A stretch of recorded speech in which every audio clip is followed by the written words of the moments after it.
Hello and welcome. In this video, we will look at how differential pressure control valves react to a change in flow. Let's first of all introduce some elements we will use in this video. Here we have our circuit and 4 circuits controlled by a control valve. The complete circuit has a DPCV connected via capillary to the supply side to ensure a stable differential pressure. And you have a main pump delivering a constant dP. So for this animation we assume a constant available head, P1 being the high pressure on the supply side, P2 the pressure on the return side of the circuit, and P3 the return pressure downstreams of the DPCV. So the difference between P1 and P2 is the dPL, the differential pressure we want to keep constant.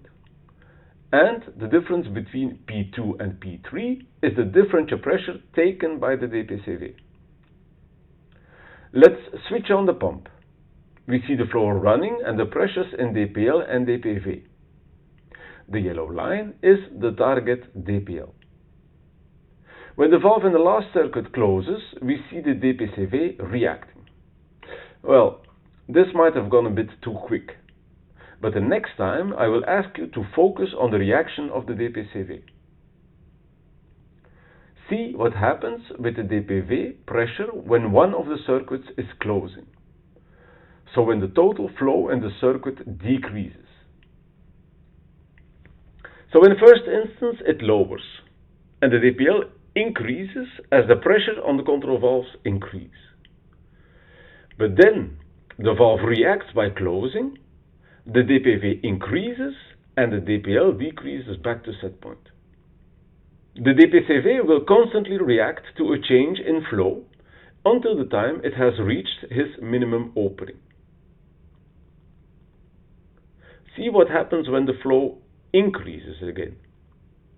When the flow would increase again, we see that initially the dPV increases and the dPL decreases. The valve would in this case open again and release more dP to the circuit. Re-watch this video for better understanding and pay attention to the different elements. Make sure you check out the other videos related to this topic to know more about DPCVs.